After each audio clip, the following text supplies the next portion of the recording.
Bismillah. Hari ini Senin 2 Rabiul Awal bertepatan dengan 14 Januari 2013. Kita akan menjawab beberapa pertanyaan di dakwah tauhid. Adapun soal yang ke-17 dari Mama Eliza. Assalamualaikum Ustaz. Soal ke-17 adalah, benarkah yang ana dengar kalau anak hasil dari haram itu tidak akan masuk surga? Dan soal yang ke-18, apakah anak zina mempunyai hak waris? Ini dua pertanyaan dari Mama Elisa.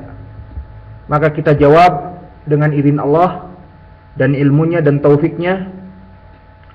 Adapun tentang permasalahan tidak akan masuk anak dari hasil zina kepada surga, telah datang hadis yang lafadznya seperti ini dari berbagai sahabat. Yang pertama datang dari Abi Sa'id Al-Khudri, di mana beliau berkata, aku mendengar dari Nabi Muhammad SAW berkata, la yadkhulul jannah waladu zina wala mudmin khamr wala aqun wala mannan. Maka tidak akan masuk kepada surga 4 orang. Yang pertama, anak yang dilahirkan dari hasil zina kedua orang tuanya, dan juga mudmin khamr, orang yang kecanduan khamr ataupun addiction. Dan yang ketiga, anak yang durhaka kepada orang tuanya. Dan yang keempat, mannan. Mannan itu adalah orang yang menyebutkan kebaikan-kebaikan yang telah diberikan kepada seseorang untuk menghinakannya. Maka ini dinamakan mannan. Hadis yang datang dari Abu Sa'id Al-Khudri di sini dikeluarkan oleh Imam Ahmad dan Abu Ya'la. Dan di jalannya terdapat rawi yang bernama Yazid Ibnu Abi Ziyad an Mujahid an Abi Sa'id Al-Khudri.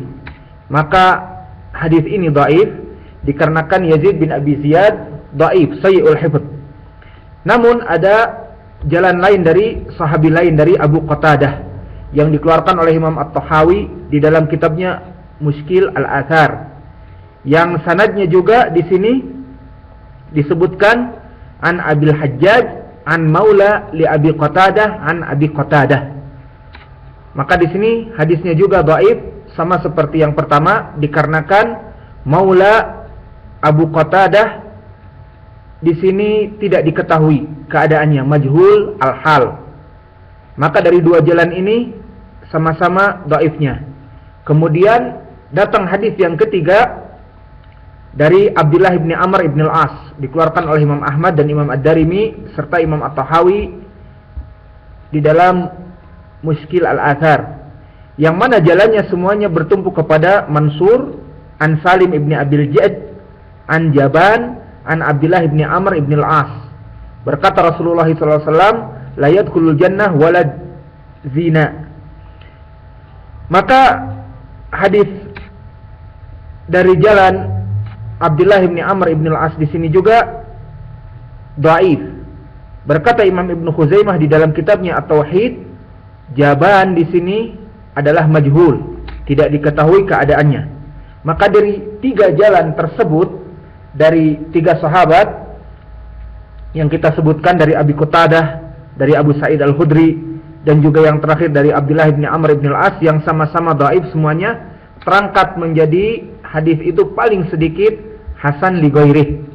Dan bahkan Imam Al-Muhaddits Al-Albani rahimahullah pun telah menyebutkannya di dalam kitab As-Sahihah, yang menyatakan bahwa hadis ini hasan atau sahih. Namun setelah kita mengetahui hadis tersebut, apakah yang diinginkan? Anak zina itu masuk kepada neraka semuanya meskipun dia muslim, dan meskipun dia itu misalnya orang yang soleh dan mati dalam keadaan tauhid, tidak melaksanakan kesyirikan? Maka kita jawab, di Al-Quran dan di hadis yang lain terdapat ayat-ayat yang menyatakan bahwa seseorang itu tidak memikul dosa-dosa dari orang tua ataupun orang yang lain. Seperti Allah menyatakan di dalam ayat Al-Quran, wala taziru waziratun wizra ukhra, dan seseorang itu tidaklah akan memikul beban dosa orang yang lain seperti bisa dilihat di dalam surat Al-An'am ayat ke-164. Dan di surat Al-Muddatsir Allah menyatakan kullu nafsin bima kasabat rahinah, maka tiap-tiap diri pribadi bertanggung jawab atas apa yang telah diperbuatnya. Maka anak zina, apa hubungannya dengan dosa bapaknya?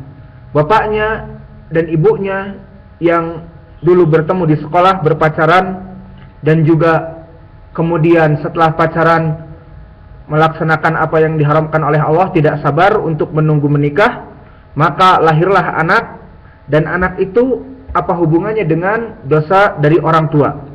Maka ayat-ayat yang disebutkan di atas itu telah dipahami juga oleh sahabah yang mana dia itu istri Nabi, Aisyah radhiyallahu anha. Seperti disebutkan di dalam Musannaf Abdul Razzaq, ada asar Aisyah yang mana Aisyah radhiyallahu anha memahami ayat-ayat yang disebutkan di atas. Apakah anak zina itu masuk kepada ayat-ayat yang atas atau tidak? Disebutkan oleh Abdul Razzaq dari Ma'mar an Hisham ibnu Urwah an Abi an Aisyah kanat idza qila laha huwa syarru thalathah, yakni waladu zina abad dzalik wa qalat ma alaih min wizra abawayhi qala Allahu la taziru waziratun wizra ukhra. Yang maknanya di sini di saat disebutkan di depan Aisyah tentang syarrus salasah, yakni keburukan-keburukan yang tiga, yang mana disebutkan di situ maksudnya adalah walad zina, mempunyai keburukan, salah satunya menjadi penghuni api neraka. Maka abad dalika, maka dia marah dan mencela ucapan tersebut. Maka dia berkata ma alaihi min wazri abaih, maka apa hubungannya, apa dosanya anak tersebut dengan dosa-dosa bapaknya yang berdua melaksanakan perzinaan? Kemudian lahir anak ini, apa dosa anak tersebut? Di mana Allah menyatakan, berkata Aisyah beristimbat dengan ayat la taziru waziratun wizra ukhra, bahwa seseorang itu tidak menanggung dosa-dosa dari orang yang lain. Maka dari asar ini dari ucapan Aisyah mauquf tetapi sanadnya sahih, maka menjadi pendalilan bagi kita bahwa Aisyah radhiyallahu anha memahami ayat-ayat tersebut bahwa tidaklah walad zina itu berhubungan dengan dosa bapaknya.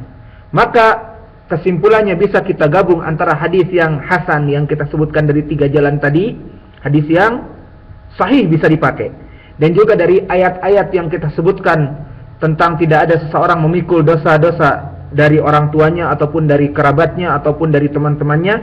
Maka kita gabung dalil-dalil yang sahih tersebut dan juga dengan asarnya Aisyah yang memahami adillah karena dia itu istri seorang nabi, dan juga Allah jadikan dia itu pandai dalam memilah ayat dan memahami ayat serta hadis. Maka kita ucapkan dari istinbatnya Aisyah bahwa hadis tentang anak zina masuk kepada surga sahih, dan ayat-ayat jelas, tidak ada kesesatan di dalamnya, dan tidak ada keraguan, dan tidak ada syak yang menyatakan tidak ada hubungan seseorang dengan dosa-dosa orang tuanya. Maka kesimpulannya bisa kita jadikan dengan mengumpulkan adilah-adilah tersebut bahwa hadis yang sahih ini menyatakan pendalilan bahwa anak zina masuk kepada neraka, kita katakan tidak secara mutlak, tetapi secara kebanyakan saja.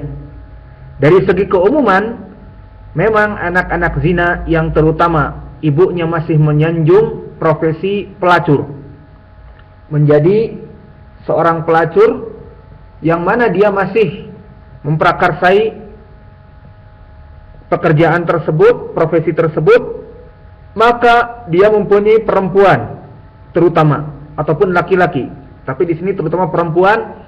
Maka perempuan tersebut setiap hari memakan makanan yang haram dari ibunya, dan juga melihat sekelilingnya dia dibesarkan oleh ibunya di kalangan para pelacur yang lain misalnya, dan si anak ini sudah mulai tumbuh memahami bagaimana ibunya tiap malam berganti dengan laki-laki pasangan yang lain, maka akan tumbuh pergaulan anak ini menjadi pelacur juga waktu besarnya. maka ini yang diinginkan di dalam hadis tersebut, bahwa walad zina itu berhak untuk menjadi penghuni neraka dikarenakan tarbiyah yang buruk dari keluarganya, terutama dari ibunya yang masih memprakarsai profesi pelacur, atau juga menjadi tabiat anak tersebut buruk meskipun ibunya misalnya sudah bertaubat ataupun sudah meninggal, maka tetangga-tetangga yang lain di sekeliling anak tersebut mengejeknya dan sebagainya, sehingga anak ini menjadi kurang baik pendidikannya, sehingga mungkin menjadi frustasi dan bergabung dengan mujalasatin su, dikarenakan disebut-sebut anak zina, anak haram dan sebagainya. Maka inilah yang diinginkan di dalam hadis tersebut, sesuai dengan penggabungannya dengan ayat dan dipahami oleh Aisyah radhiyallahu anha. Maka tidaklah anak zina itu hubungan dengan dosa-dosa kedua orang tuanya, tetapi kita jamak hanya sekedar kebanyakan saja, dan itu juga tidak mutlak semuanya, karena banyak anak-anak zina yang dulu bapak dan ibunya berbuat kesalahan kemudian bertaubat dan dinikahkan ataupun tidak dinikahkan, akhirnya keluarga tersebut menjadi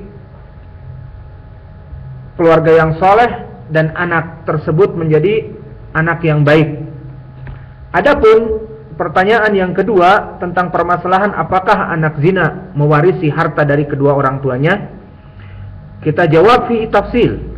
Jika yang diinginkan anak zina tersebut dari bapaknya, maka sanadnya kepada bapak tersebut terputus, meskipun si pezina ini, yakni si perempuan dan laki-laki ini mengaku bahwa saya memang telah berbuat demikian. Dan dari pengakuan ini para ulama tidak memandang. Kenapa? Karena adanya hadis. Disebutkan di dalam hadis Al-Bukhari dan Muslim dari Aisyah, al-waladu lil firash, al-waladu lil firash walil ahir al-hajaru. Maka anak zina itu tidak dinasabkan kepada bapaknya, tetapi kepada al-firash. Dan firash di sini kiasan kepada kasur, yang mana seorang perempuan itu layaknya seperti kasur. Di dalam masalah persenggamaan, dia itu seperti kasur, ada di bawah. Ini yang dikiaskan oleh Arab, bahwa al-walad lil firas, anak hasil zina itu dinisbatkan kepada ibunya. Dan permasalahan dari hadis ini, penisbatan kepada ayah itu ditolak dan terputus, karena di negeri Arab nisbah itu kepada bapak, dan penisbatan seorang anak kepada bapak adalah suatu syaraf, kemuliaan. Maka jika bapaknya seorang kabilah ataupun dari keluarga Hashimi dan sebagainya, ataupun bapaknya itu dulunya orang soleh, seorang syekh yang soleh dan sebagainya, maka penisbatan kepada bapaknya ini adalah penisbatan yang baik bagi anak tersebut. Adapun dari anak zina, meskipun diketahui bapaknya yang melakukan demikian dan demikian, dan ibunya yang melakukan demikian dan demikian, tetapi di Islam tetap ditolak. Bukan karena permasalahan kita menafikan bahwa laki-laki tersebut melaksanakan zina dengan si perempuan tersebut, tidak. Ini hanya sekedar hikmahnya bahwa penisbatan kepada bapak itu suatu kemuliaan dan hasil dari perzinaan, di mana perzinaan adalah perkara yang nista dan buruk dan juga termasuk dosa-dosa yang besar, maka Allah haramkan, dan iqabnya di dunia anaknya jadi terlunta-lunta dari nasab bapaknya sehingga dinasabkan kepada ibunya. Ini dari faidah hadis tersebut.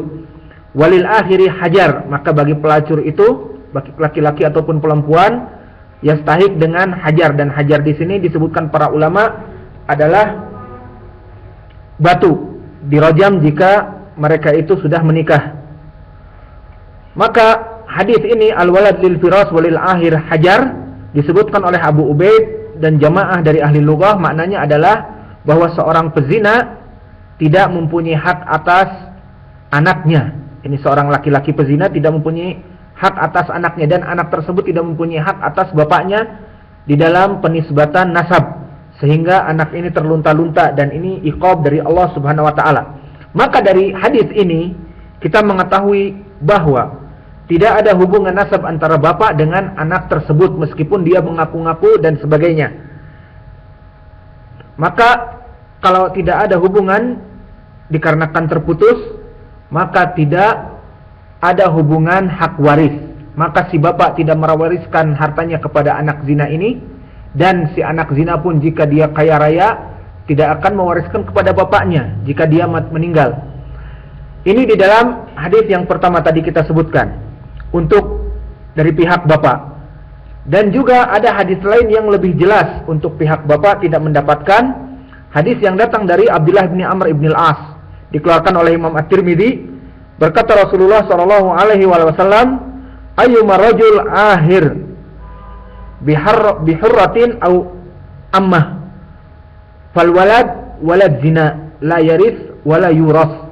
Maka barang siapa seorang laki-laki yang berzina dengan ammah atau hurrah, ini budak perempuan tanpa nikah yang halal, dan menghasilkan anak yang namanya anak zina, la yaris wala yuras, maka anak zina ini tidak mendapatkan warisan dari laki-laki tersebut, dan juga si laki tersebut itu tidak mendapat warisan dari anak zina tersebut. Hadis ini yang dikeluarkan oleh Imam At-Tirmidzi dari jalan Qutaibah ibn Sa'id, hadatsana Ibnu Lahiyah an Amr ibn Shu'aib an Abih an Jiddi. Ini sahabatnya adalah Abdullah bin Amr ibn al-As. Jalan Amr bin Shu'aib an Abih an Jiddi dinamakan mushaf, di sini hasanul hadis. Tetapi Ibnu Lahiyah namanya Abdullah, dia itu terbakar maktabahnya, kitab-kitab hadisnya, sehingga dia tidak bisa murajaah. Maka dilihat siapa yang meriwayatkan sebelumnya ataupun setelahnya, apakah setelah terbakar ataupun sebelum terbakar. Dan disebutkan di sini Qutaibah. Disebutkan oleh para ulama bahwa Qutaibah yang rajih adalah dia mendengar setelah terbakarnya kitab Ibnu Lahiyah, sehingga di sini sanadnya dhaif dikarenakan Ibnu Lahiyah sudah mulai goncang, tidak ada hafalannya, dan kitabnya terbakar, dan Qutaibah meriwayatkan dari dia. Maka hadis ini, sanad ini dhaif. Namun ada jalan lain yang dikeluarkan oleh Imam Ibnu Majah. Berkata Ibnu Majah, hadatsana Abu Quraib, hadatsana Yahya Ibnu Yaman, anil Musanna Ibnu Sabah, an Amr ibn Shu'aib an Abih an Jiddi, dengan lafaz yang seperti kita sebutkan tadi. Maka di sanadnya juga dari Ibnu Majah ini dhaif, ada Yahya Ibnu Yaman, dan Yahya Ibnu Yaman dhaif layyinul hadis, hadisnya lunak, dhaif yang munjabir. Maka dari dua jalan ini sama-sama dhaif. Adapun jalan yang ketiga dikeluarkan oleh Imam Ibnu Abi Syaibah dan Abdul Razzaq di dalam kitabnya Musannaf. Dari jalan Ibnu Jurayj an Amr bin Shu'aib qala Rasulullah sallallahu alaihi wasallam. Maka sanadnya juga dhaif dikarenakan Ibnu Jurayj mudallis, dan juga dia Amr bin Shu'aib di sini tidak mendengar dari Nabi. Maka di sini mursal. Maka dari tiga jalan ini bisa kita katakan hadis ini terangkat menjadi hasanul hadis, paling sedikit. Dan bahkan Imam At-Tirmidzi di dalam jami'-nya di saat meriwayatkan hadis ini dia berkata, wa qad rawa ghairu Ibnu Lahiyah hadzal hadis an Amr ibn Shu'aib. Maka telah diriwayatkan selain Ibnu Lahiyah yang disebutkan di jami'-nya, di sunannya, dari Abdullah bin Amr ibn al-As. Wal amal ala hadza, dan para ulama ahlul ilm mengamalkan hadis ini. Ini hadis ini dianggap sahih dan diamalkan. Annal walad az-zina la yaris an abih, bahwa walad zina itu tidak meriwayatkan dari bapaknya. Maka kita mengetahui dari hadis Abdullah bin Amr ibn al-As yang terangkat menjadi hasan, dan juga hadis Ibnu Abbas muttafaqun alaih, bahwa Nabi Muhammad sallallahu alaihi wasallam menyatakan al-walad lil firash. Maka kita mengetahui jika dari pihak bapak, maka tidak ada hubungan sama sekali, terputus dengan dua hadis ini. Adapun dari ibu, maka para ulama menyatakan bisa menerima warisan, dan ini yang rajih. Dikarenakan apa? Dikarenakan sanad kepada ibunya tidak terputus, seperti di hadis al-walad lil firas, anak zina itu untuk ibunya. Maka ibunya jika meninggal dan dia mempunyai warisan yang banyak, dan ibu ini yang misalnya pelacur ini tidak mempunyai harta kecuali anaknya yang dari hasil zina, maka dia bisa mendapatkan warisan dari ibunya, dikarenakan sanadnya bersambung, dikarenakan nasabnya bersambung, sanad nasabnya bersambung. Disebutkan oleh Nabi, al-walad lil firas, anak zina itu untuk ibunya.